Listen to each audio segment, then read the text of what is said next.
Good afternoon, class. Before we begin our session for today, let us seek guidance from the Almighty. Everyone, please stand up. Good afternoon to each everyone. Before you ask to take your seat, please check the floor, and for any trash, kindly pick up them and arrange your chair properly. Also make sure that any unnecessary things are kept inside your bag. Thank you. Let's have attendance first. Okay, class. Say present when I call your name. Before we proceed to our new lesson, let's have a short review of our topic from the last meeting. Who can still remember when we discussed or what we discussed? Okay, let's try this. Answer true or false. Raise your hand if you want to answer. Number 1. Is a well-balanced diet not important to improve your health? Number 2. Can street dance can be considered the father of hip-hop dance? And number 3. To perform physical activities, you should eat the right amount of food needed by your body to give you energy. 4. Dancing can reduce stress level and improve stamina. And the last number, the Pinggang Pinoy was developed to help teenagers choose healthy and nutritious food.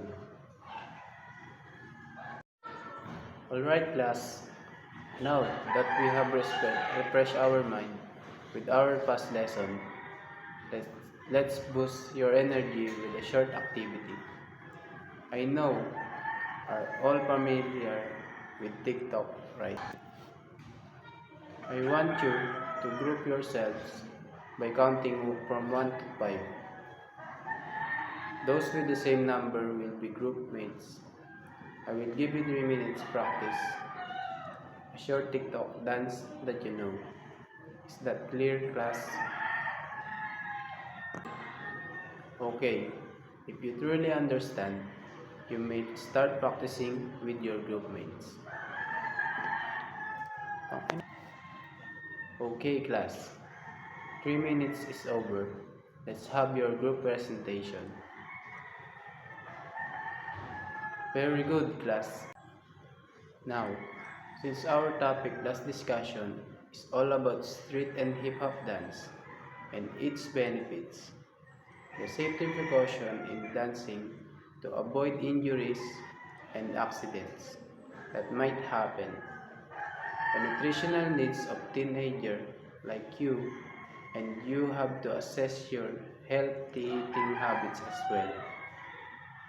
Now, do you have any idea what our topic is today?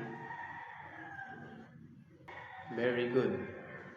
To be specific, our lesson for today is all about the concept and style of hip-hop dance. But before we proceed, here's our objective for today.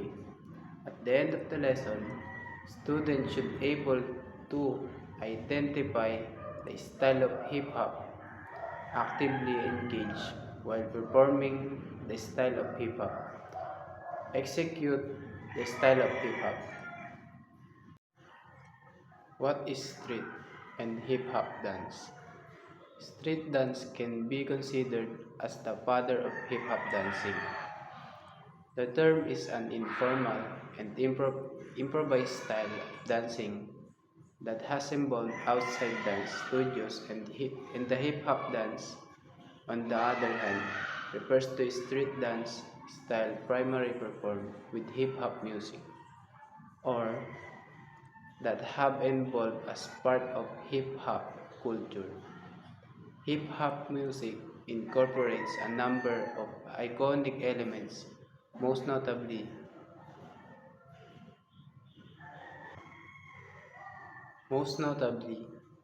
DJing and rapping, along with beats on turntables, beatboxing, sampling, and juggling style. So here's the street and hip hop dance. Now class, to further enhance your understanding of the different hip hop style, I will group you into 5 groups. Each group will be assigned one of the style we discussed. You will have 15 minutes to practice a short routine showing case that style. You can use the video we watch as inspiration. Is that clear, class? So, you may start practicing. Okay, class, 15 minutes is over. Let's have your presentation. Very good, everyone. It is good to know that style of hip hop dance offers young people and a new way to express their own personalities and emotion. Alright, class, you have an assignment. For your assignment, watch the video I sent to our GC. Analyze if what style of dancing they use. Write your answer on yellow paper. Do you have any question and clarification? If you don't have any question, goodbye, class.